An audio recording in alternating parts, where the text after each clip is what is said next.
Hello, and welcome to the Investing on the Go podcast. I'm Chris Sarley, and today we're joined by John Bennett, manager of the elite-rated Janus Henderson European Focus and European Opportunities Funds. Thank you for joining us today, John.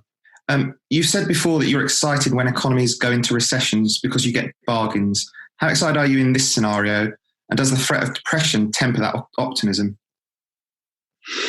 Yeah, well, in some ways there's quite a lot of ironies, isn't there? Because some commentators, I think, have said ever since the great financial crisis of 2008 that central bankers have spent their time and effort and printed money on trying to avoid recession, trying to make sure we don't go into one. And in a sense, we all knew the reasons for that because of the debt situation globally and the fear of debt deflation. So that was a narrative for a good part of a decade. Let's avoid recession.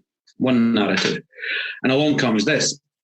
And yes, ordinarily, I would say, great. You get a recession, you get bargains. You don't get bargains typically in very buoyant, bullish times. But of course, at the risk of saying this time it's different, this time it really is different in terms of this is not a sort of waxing and waning of an economic cycle, if you like, which you would get a normal recession. As a result of the natural ebb and flow of how economies and how the cycle tends to develop. Of course, we didn't have that for 10 years, as I said. So we're all on the lookout. I was on the lookout for a normal recession. This is not normal, of course. What we've got is an induced coma for the economy, an economy plunged into deep freeze globally, a control-alt-delete, call it what you will, sleep mode, call it what you will, but we haven't experienced this before. So it is, of course, no ordinary recession. And I think whether you're a fund manager or any other walk of life running a business, you're trying to gauge how this looks coming out the other side of it, but also the duration of it. This, we call it a huge gorge or a huge valley, how deep and how wide it is. That is actually every conversation we have with companies right now, CEOs, CFOs, that's exactly the narrative. That's so many of them say to us, your guess is as good as mine as to how it looks coming out the other side. And here we are at this very moment where governments around the world are trying to ease the lockdown and get us out of this. They are discovering, they probably knew it, but if they didn't, they know it now, getting the world economy pushing it into lockdown, pushing it into this induced deep freeze, hell of a lot easier than bringing it out. And that's exactly where we are just now. So no, it's not something that excites me for that reason. It's so unusual. And it's, of course, very deep in terms of the GDP collapses that we're seeing and the rocketing of unemployment that comes with that. So it's not usual, obviously. The second reason I can't say that I'm excited is look at the rally we've had. Now, I wouldn't say excited, but in March, we did deploy some cash, especially in our investment trust, which is able to borrow. And we actually utilized that borrowing facility to invest a bit and take advantage of some collapsing share prices. But actually look at the severity of the rally, aided and abetted by, you might say, the new sugar rush of yet more QE printed money. The sky's the limit in terms of you look at the taps that have been turned on by central banks. So the extent of the rally, especially in the more favoured parts of the market, and here I'm actually looking not just at Europe, but look at the NASDAQ. The former, the darlings of the last decade, they've just been turbocharged again in this rally, many of them going to new absolute highs and certainly relative highs. Global growth is absolutely panning value. So the market has moved very, very quickly, I do think, aided and abetted by yet more manufactured printed money and government and central bank largesse together. That rally means that I can't sit here and say, wow, we've got the recession. My goodness, we've got a deep recession right now. But I can't sit here and say we've got wonderful bargains. No. You mentioned that rally then. Could you maybe talk us through any potential changes you have made, or sort of any portfolio movements you made following the sell-off? Have you been adding names? Have you been topping up names? What's the general consensus within your portfolios then? Yeah, I mean, I think there was really, if you look at the period of mid-March, so 17th, 18th, 19th of March, that was the eye of the storm for European equities, or equities in general. Financial markets, actually, debt as well. And again, the only thing we did there was tactically the use of our investment trust steering. We decided to add to existing names. And in our other funds, where we did have some cash, we put to work, but very modest amounts of cash, because we only held modest amounts of cash, as we always do in our long-only funds. We actually just were pro-rating among some of the existing names that were getting particularly hit, and that tended to be our industrials and more cyclical industrial names. So that was a sort of mini period of action for us. At that time, no new names, no disposals. The only thing we've done since, actually, is we have reduced our exposure to the aerospace sector. So we had held Airbus and Safran, and in our focus funds we own neither now.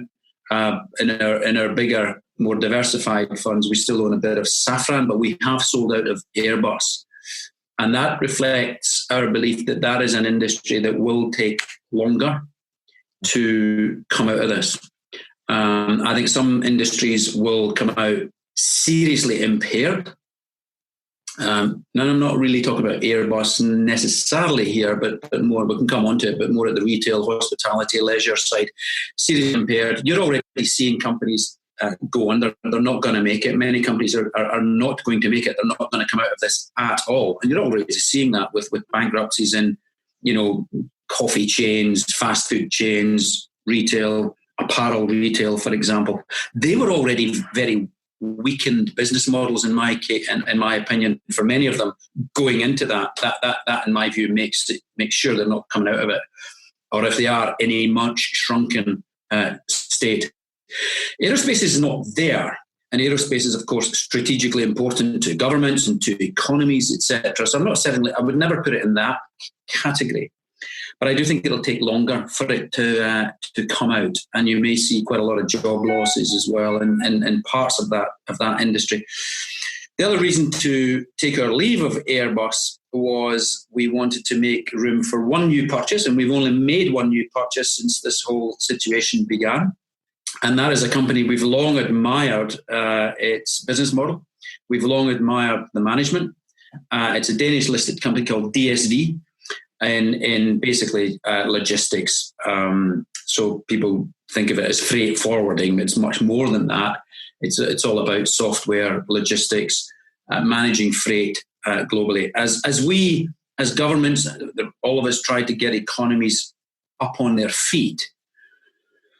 I don't think it's about retailers recovering necessarily, but it is about getting supply chains up and running. That's where we are right now. So I think that company, in other words, I think that company turns on its business much more quickly than certain other businesses can be turned on.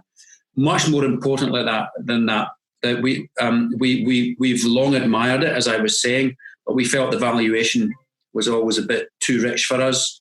Goodness knows I've said that far too many times, and many a growth stock's gone on to yet higher multiples.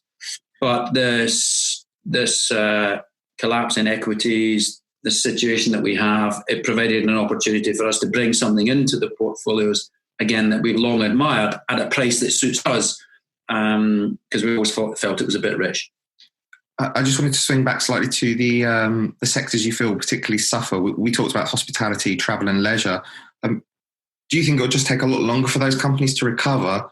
And also, are you expecting a lot of consolidation in the market? So will maybe perhaps the market leaders in those areas actually come out looking better than they did coming in over the long term? Yeah, and it's interesting. I think you probably get loads of fund managers saying this. The strong will get stronger as a result of this. And I find it quite interesting that is particularly applied, it seems to me, by commentators, but also fund managers who like certain stocks, certain parts of the market. It seems to be applied writ large to tech, i.e., the winning sector of the last decade or more. And it's actually bounced the best. I referenced the NASDAQ earlier. So disruptors, tech is seen to be a great winner. Here are we on a virtual meeting, a video meeting. And so people get excited about the providers of this kind of thing.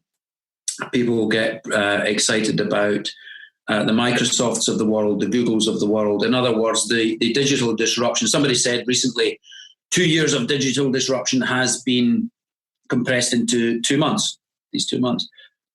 Fine, absolutely understand that. But I think that's reflected in the valuations of said names. So the winners, I agree, the winners who were already winning, the trends that were already in train, accelerate. Absolutely agree with that. Problem I have is paying the multiples for those very easily identified winners. There are other winners. There are winners in the industrial sphere, companies that dominate their niches, and people go on about quality growth. I think we should be talking also about quality value. Some of the industrial names that we have here in Europe, and some of those names, they have a number of characteristics, one of which is great balance sheets, great liquidity, great management, and they absolutely dominate their markets. So they might not be tech, and big techs dominate their markets, but these also dominate their markets. And that's actually something that did excite us over the last couple of months as these names were available. I mean, look at the one DSV I've mentioned. It's not actually an industrial manufacturing business, but in a sense it's an industrial chain or the goods chain, traded goods. In terms of the losers, I pick your fast food chain, here in the UK or elsewhere, but pick your fast food chain and without naming them, some of them are already gone under, burger chains, coffee chains, whatever, they've gone on. Some of them were backed by private equity, over-levered. They went into this in an oversupplied sectors with overcapacity, and you asked about, capacity coming out of certain areas. That's capacity coming out of those areas. And it's been accelerated by this crisis that we have, this pandemic that we have, but also by the leverage in some of those balance sheets. You'll find it in retail. It's happening as well. Here's one of my concerns about, and what I'm saying is capacity should have come out of those industries and should be coming out and is now coming out. Just apply a bit of caution on that. If you take apparel retail, which I think is massively oversupplied and has been a bit of a desert for most investors in that sector for a long, long time, apparel retail. There are some shining exceptions to that, Next in the UK, Primark, whatever, but they are the exceptions. The problem with that sector is the minute you think capacity is coming out, certainly the last 10, 20, 30, 40 years, new capacities, a new shop, if you want to put it that way, has just sprouted up. New chains have sprouted up. So I just hesitate a bit to say capacity is coming out of the high street where it should, is coming out forever. That industry, for example, just has a habit of sprouting them up again. I think that'll be less easy. I do think one of the things that is absolutely here, of course, here to stay and now accelerated is e-commerce, is online shopping. So maybe it will be less easy for new physical apparel retail just to sprout up in hitherto empty shopping arcades, whatever. I don't see physical retail malls coming back in the way that they were. They're going to have to find other tenants, other uses. I don't find many of the apparel, general merchandise, department store retailers, they weren't fit for purpose anyway, in many cases, are fit for the future. I don't see them coming back, and I certainly don't see them coming back to the profit of shareholders, many of them. And there will be other industries, leisure, hospitality. Sadly, as an ale drinker, I think you're going to see certain dear old British pubs not make it back. So capacity will come out, but just beware certain industries have a nasty habit of filling the gap. And just lastly, obviously European stocks were lagging behind the US since the global financial crisis of 2008. They've faced a number of challenges, the likes of the sovereign debt crisis since then. Do you feel this is an opportunity to tap into what was sort of an already unloved part of the world? Will it sort of, on the recovery side, will that be the opportunity? Yeah, I've always been sort of fairly straight about the European equities versus the world, the asset allocation question. First of all, it's always a bit disingenuous of a fund manager, in my view, or self-serving, who may have a speciality in tech or may have a speciality in Asian equities, may have, in my case, a speciality in European equities. It's a wee bit self-serving to say, come on in, the water's warm, my asset class is looking fab. I've always been a bit different in that respect. Maybe it's because I do Europe and it rarely looks, nice tepid water, no sharks, come on in. It's always a bit more tarnished, my asset class. And so I've never been a bit of a tub thumper for the asset class. What I would say is this. European equities, if I were an asset allocator, European equities, a wee bit like Japanese equities, especially if you're going to buy the indices. And this is the key bit. If you're going to judge European equities by the index, and they are not the index. This is, we've got 40 odd stocks. That's what we own. The stock 600 is 600 stocks. I own less than 10% of what's available to me. So first of all, please don't define European equities by the index. That index, if you were going to buy the European index in the belief that European index was going to outperform other indices in the world, especially US indices, I think you would need one thing. And I wouldn't do it, but I think you would need one thing. But I wouldn't do it yet. You need inflation. Because the European index is, rather like the Japanese index, is more of a value construct than is the US, even the S&P, not just certainly NASDAQ, but even the S&P. So we have less growth stocks, fact, in those indices. We've got more what I would call stranded value, banks, big oil, telcos, and certain other areas of the market. That, to me, is and will remain stranded value. So what I'm really saying is if you're going to approach European equities, I wouldn't do so by buying the index. If you are going to buy that index in the hope that it's going to outperform, say, US equities, then I think you need to hope for inflation. Now, by the way, medium term, it may well be that we will get inflation as a result of what's going on right now. And that's another debate to be had. And it is a debate. It's not a certainty, but it's certainly something that we and many others are asking ourselves, do we get inflation further down the road? And I think there's a decent chance of that. Medium to long term, or? Yeah, medium to long term. I mean, I don't think it's a 2020 issue. In fact, this is a deflationary shock that we're going through. I don't think it's a 2021 issue, but something where if you look at where the world is dammed up in assets, in asset allocation, the world is dammed up, parked in disinflationary beneficiaries, and has been for a long time, and has been right to be so, i.e. bonds and bond-like equities and growth stocks. So you can expand your multiple in a low inflation, disinflationary, and certainly deflationary environment. I've always said to clients, look, what price Nestle, for example, what price Nestle, if we get deflation, Nestle could go to a 1 yield. The Nestle could go to 50 times earnings. I mean, I'm not forecasting that. I'm just saying these are the kind of things that can happen. You get a nifty 50. You've actually got it in tech in the US, in my view. But you get a nifty 50 in a low inflation to no inflation to de-inflation environment. The environment that we're in right now. The world would turn 180 degrees. It would spin on its head if we got inflation. And I'm saying if, and because I'm such a neurotic individual and a neurotic fund manager, and I believe fund managers should be neurotic, I'm always on the lookout for the thing that people are not perhaps pricing in, or people are not expecting. And certainly that's inflation. I'm not forecasting inflation, but we are open-minded to it. That would be goodnight growth stocks, hello value.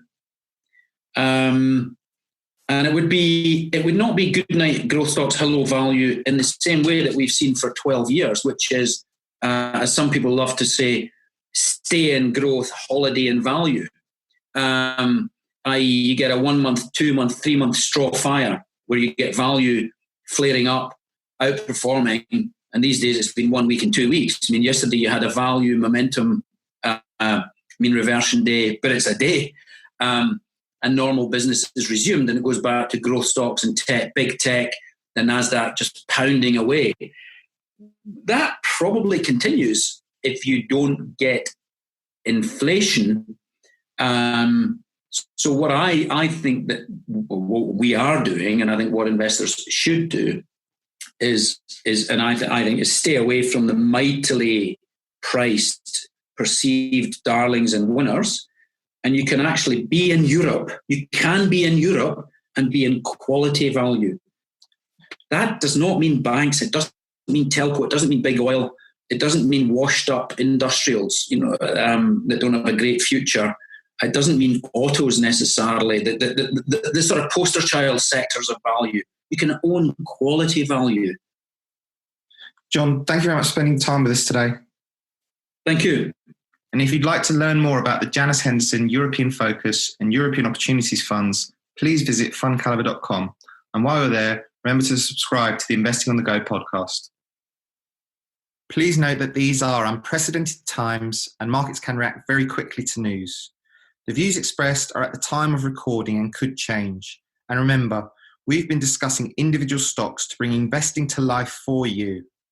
It's not a recommendation to buy or to sell. The fund may or may not still hold these stocks at your time of listening.